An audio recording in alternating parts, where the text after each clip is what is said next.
और इस बीच एक बड़ी खबर आ रही है सियासी गलियारे से। आज दोपहर 2:30 बजे बिहार में चुनाव की तारीखों का ऐलान हो सकता है। तो आज बिहार विधानसभा चुनाव की तारीखों का ऐलान होने वाला है।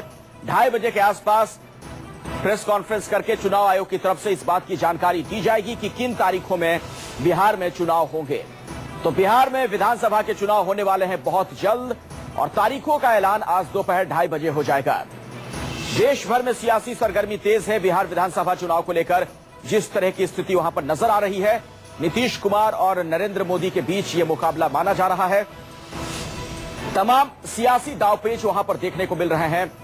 दोनों ही तरफ से गठबंधन तैयार है। बहुत ही दिलचस्प ये चुनाव होने जा रहे हैं। कांटे की टक्कर बताई जाती है।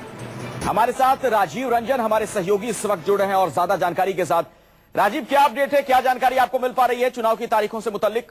देखिए, जिसका इंतजार बहुत दिनों से था अखिलेश, आज चुनाव आयोग 2:30 बजे प्रेस कॉन्फ्रेंस करने जा रहा है और बिहार चुनाव की तारीखों का ऐलान करने जा रहा है। सूत्रों के मुताबिक जो जानकारी मिली है उसके हिसाब से 4 से 5 चरणों में बिहार का चुनाव कराया जाएगा। कुछ चरण दशहरे के पहले और कुछ चरण दशहरे के बाद कराए जाएंगे और 45 दिनों के बाद संभवतः पहले चरण का मतदान होगा। तो इस तरह की जानकारी आ रही है। 2:30 बजे इलेक्शन कमीशन जो है प्रेस कॉन्फ्रेंस करने वाला है, जिसमें बिहार के चुनाव की तारीखों का ऐलान आज कर दिया जाएगा।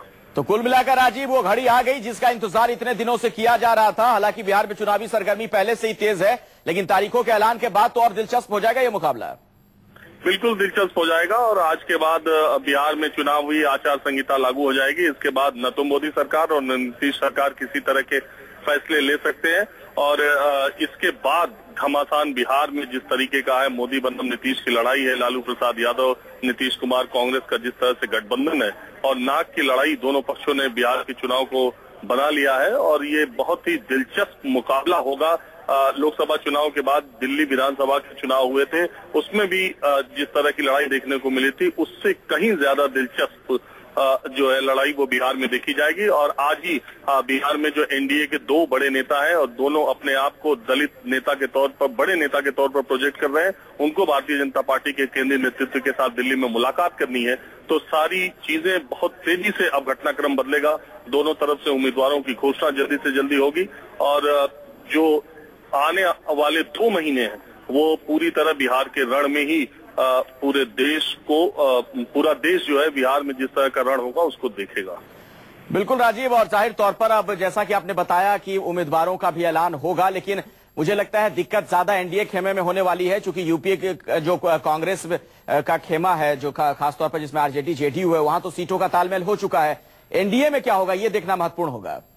जी बिल्कुल, अगर आप देखें महागठबंधन में सीटों का बंटवारा बहुत ही क्लियर कट कर दिया गया। हालांकि मुलायम सिंह यादव एक परेशानी के तौर पर उभरे हैं।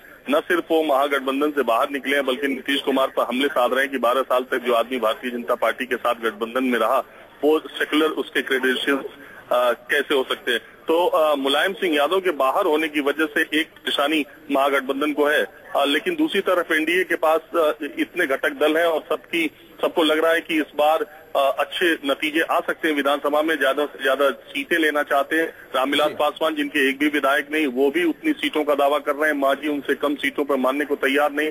भारतीय जनता पार्टी ज्यादा सीटें को देने को तैयार नहीं, क्योंकि भारतीय जनता पार्टी को लग रहा है तो आने वाले दिनों में ये तमाम सियासी दांवपेच देखने को मिलेंगे। राजीव, बहुत बहुत शुक्रिया इस जानकारी के लिए। अपने दर्शकों को भी बता दें कि न्यूज़ 24 पर बिहार चुनाव से जुड़ी हुई हर खबर सबसे पहले लगातार आप देखते रहेंगे। फिलहाल